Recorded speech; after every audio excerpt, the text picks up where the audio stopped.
Hi guys, welcome back to my channel. If you're new here, my name is Property Sue and I do videos on real estate and real estate related matters. But nowadays I'm doing videos mostly on land because that is what I'm into, that is what I'm investing in, and I prefer to advise people on things I'm investing in. So today, as the title suggests, we are going to look at due diligence and why people prefer not to do it. Let us start by what has been happening on lately. It has been all over the news. Some real estate companies seemingly have not given the buyers title deeds as they promised, and I feel like this is a case that happens numerous times in our country. It's not the first time, it's definitely not the last. If you go to the news archives, you're going to see similar cases.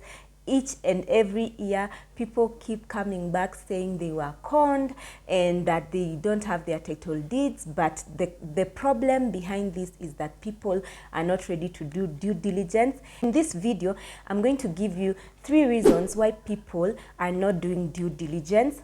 And of course, let us start by defining due diligence. Due diligence is the obligation of a buyer to find out or to confirm that they are comfortable with the property in which they are going to buy, be it a house, be it land, because different properties come with different come in different circumstances. Some have succession issues, and today we are going to particularly talk about land because I told you that is what I am dealing in nowadays. And due diligence, when you're dealing with land, comes in a broad spectrum, but most people don't know this. Most people think just doing a search and confirming the owner of the plot is enough due diligence. Of course, that is the most important part, and it's part of due diligence. And you'd be shocked that most people don't even carry out that single step of just doing a simple search in lands. And nowadays it's so easy. There are people who can even help you do the searches for you. On the other hand, some people leave their due diligence up to lawyers. So their lawyers will do their due diligence for them, but not all lawyers are thorough, especially if you're dealing with a lawyer who does not deal exclusively with property. And most of them will just do a basic search for you. But due diligence is usually done by valuers. And what valuers do, they will take your land, they will do the search for you, they will confirm the size, they will confirm the location, they will confirm whether there are mutations in the land office for that particular piece of land, tell you the current value of the land. So in this case, you will know whether doing a good investment or it's an investment you don't want to get into, and so many other things. And then lastly, they are going to give you a report on this. And at this point, I want to thank the sponsors of this video, the Atrium Limited. They are a valuation company based in Westlands, and they do valuations. They can do what I've told you. They can verify the size, the owner, the location. They can confirm if the land has any caveats, if the land is on a riparian area, and their number is here down below. You can call them. They're going to give you a good rate as long as you say Property Sue referred you. And now let us get into the 3 reasons why people don't want to do due diligence. First reason is obviously cost, because for instance, someone is buying a plot worth 150,000 and due diligence is usually like between 30,000 and above, but sometimes you could negotiate. And if your plot is worth 150, maybe they could do it at 15,000 Kenyan shillings. And sometimes people look at it this way. Maybe the real estate company which you're buying land from is telling you maybe to deposit 10,000 shillings to book the land. So you're here weighing your options. Are you going to use the 15,000 shillings to first do due diligence, or are you going to use the 15,000 shillings to put a deposit on the land? Most people, unfortunately, choose to use the money for deposit, and most of the times, a basic search cannot show you everything. As I said, the search only verifies the owner of the plot. And on this matter, I want to inform you guys that the person selling you the plot should be the one on the title deed. But sometimes you go buy land from other people. They have signed agreements with the owners of the land on later payment.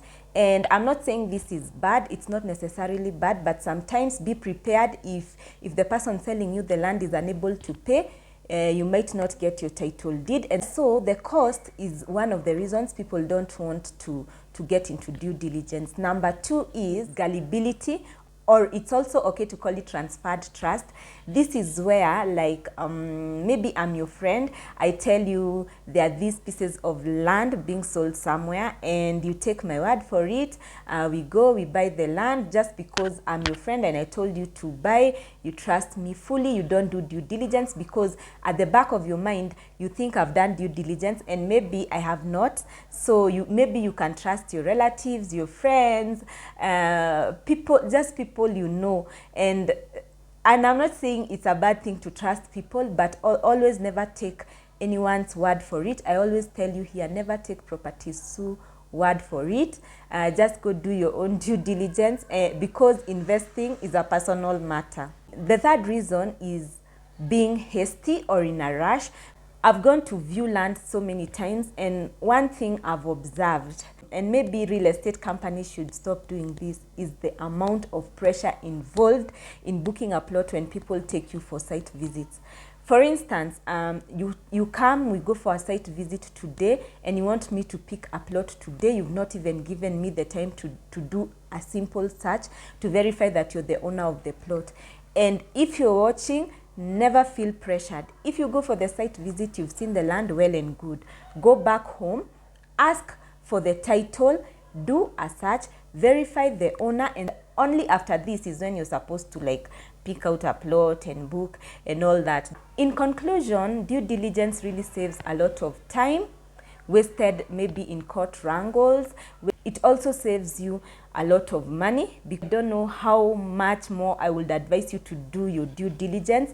I have seen many people saying that I trusted an influencer, that is why I bought this piece of land, and after I bought it, I found out it's a hoax, and now the influencer didn't do their due diligence. And in real sense, even if you took that person to court, the only mistake they would have made is that they acted as real estate agents without licenses, and they might get out of that by saying they were providing marketing services. But even if a real estate agent sold to you a piece of land and you didn't do your due diligence, and later on you came to find out that it was a con, then the law protects the real estate agent, because it is not their duty to do due diligence for you. It is the duty of the investor. With that said, I hope today we are ending this video wiser. If you like such kinds of videos, don't forget to like,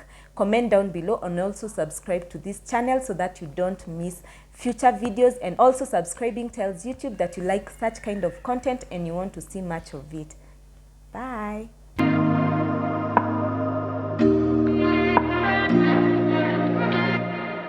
No place I'd rather be.